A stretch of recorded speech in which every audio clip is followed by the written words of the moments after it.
And in the world of liberal progressivism, radical progressivism, this is how they make sense of the world. That basically if you commit the sin of harming a racial, sexual, gender minority, then pretty much everything is allowed to rectify that. So this is why radical progressives are much more likely to say in surveys they would erode free speech and free expression in order to keep minorities safe from emotional harm. So this is radical progressivism, and it's why it's anti-democratic and it's illiberal, and they lose perspective on what's important and what isn't.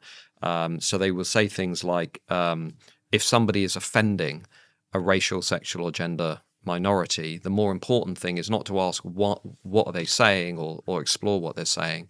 It is to basically castigate that person as being a heretic, as being a racist, a transphobe, and Islamophobe, rather than saying, well, hang on a second, what about the mass rape of children? How on earth was this allowed to happen? I mean, I grew up believing that journalists are interested in truth.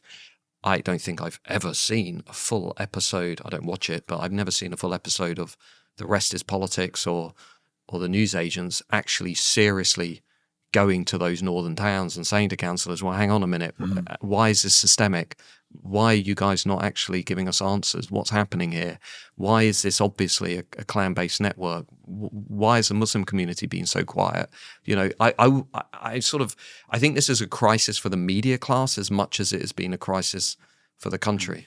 Yeah, it's so mad that Mateless just totally ignores that side. I mean, imagine if her podcast did sometimes go and speak to that other side and look at the problems of Islam. Yeah, just briefly, right? So here's a thought experiment.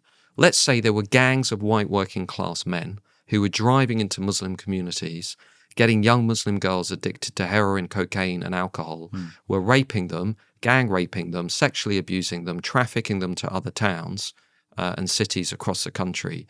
Just try and imagine how the establishment in this country would react to that. We would have memorials everywhere, a national inquiry going on for years. We would have all kinds of, state activities to make sure we basically look under every possible rock. I mean, we saw it with the Windrush scandal. Yeah. We also saw it with Grenfell too. This kind of the full mobilization of the state and the cultural class around a grievance that they all agree is important. Yet this time, nothing. It's so bizarre. It's so bizarre. It's radical, but it's progressivism. It's how they see the world. It was the children of a majority being abused, not the children of a minority. That's the difference. And minorities are sacred in the progressive worldview, and majorities are suspicious or evil in the progressive worldview. When I was on LBC, I saw it. It's a mind virus. Yeah, I saw that. Do you see that? They said we can't equivocate. It's so bad that the police, because they want to blame the police. The people on the left now do blame the police, and they say, I can't believe they're equivocating about such an important topic. They made a mistake there. However, we have to look at the role of Andrew Tate.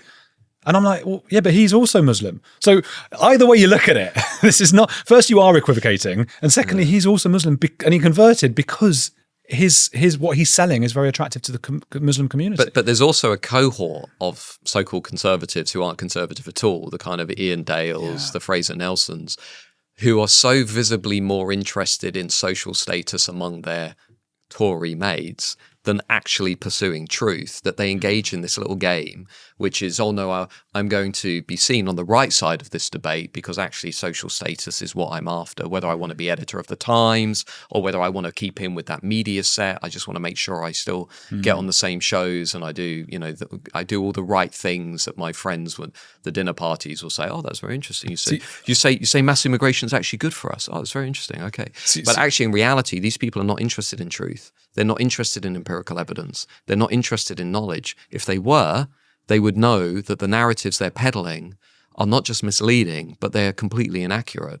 You cannot look at the evidence that we now have in Europe, in Denmark, in Finland, in the Netherlands, even here in the UK, and conclude that mass immigration is good for Western nations. You cannot possibly do that. We have too much evidence. We have too much research to know that is not true. But what they do is they engage in this status game among their friends. And the point of frustration for me is it's actually incredibly irresponsible because they also hold an enormous amount of cultural and political power by being within these shows or these newspapers.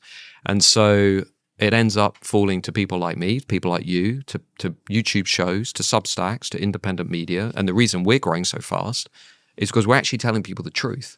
We're actually telling people the truth. The pieces that we do that go most viral are the pieces that are freedom of information requests, survey data people won't have seen, studies from other countries people won't have seen, where they're like, wait, hang on a minute. Are you saying that consistently non-British nationals are more likely to commit crime, be convicted of crime, way more likely to commit sexual offences and rapes? Are you saying that all the big comprehensive studies show that non-European migration is a net fiscal cost, not a net fiscal benefit? Why don't I know about this? Why isn't this on the front page of the Times or the Telegraph or the Guardian or whatever? The reason being, actually the Telegraph's pretty good, I should retract that. But the reason being, kind of legacy media just has this narrative that you cannot deviate from.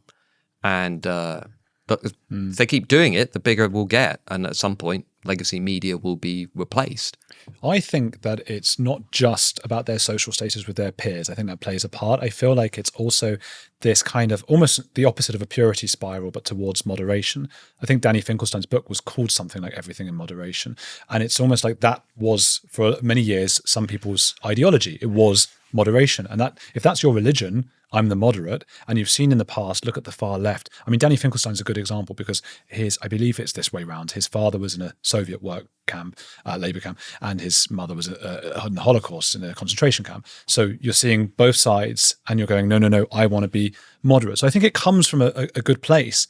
But I think it does, yeah. But the world's moved. Well, let's just take that case, Danny Finkelstein. And I'm not going to say, Danny's not here to defend himself, so I'm going to frame what I say carefully, and then hopefully we can have a discussion about it. I think there's a generation of writers who have basically gone along with the liberal consensus from the Blair era onwards, and they define themselves as liberal, moderate, would basically be pretty centrist, and they've sort of cheered on these policies like immigration, kind of social liberalism, live and let live, collapse of sort of guardrails in society, being a bit sniffy of, Nigel Farage, and, anytime anything gets a bit difficult, Enoch Powell comes up in conversation, etc. And so they have this sort of worldview that basically reflects the worldview of about 5 to 10% of British people, but it's their worldview and they kind of cling to it. But recently I read these people and they say things like, well, you can be concerned about mass migration, but don't be too concerned. You can be worried about mass migration, but don't be angry. You can oppose some of these policies, but don't be divisive. Don't be irresponsible.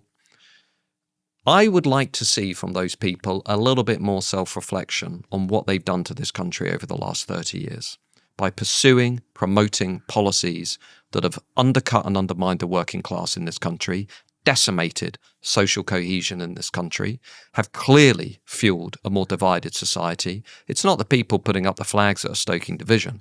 It is the commentators, it is the journalists, it is the politicians, it is the academics who all went along with this consensus on mass migration, on a broken policy of multiculturalism, and they do not have the right, I'm afraid, to now sit there and say, don't get angry, don't be irresponsible, don't be aggressive here. I'm sorry, you do not have the right. Millions of people in this country are absolutely fed up at watching, the bombing of their children at pop concerts, the mass rape of their children through the rape gang scandal, their communities being destroyed, living with open borders, for goodness sake, anti-Semitism on the streets of our capital, having had decades of one politician after another refusing to take on Islamism and the organizations that were promoting this, and then to turn around and say, everything is absolutely fine and diversity is making us stronger, which is clearly for the birds, or saying, don't be too angry about this. I don't think they have the right to say that. Can I ask you a favor? Please subscribe. 90% of you are not subscribed, so if you sub, it will help the channel and I'll keep making these clips.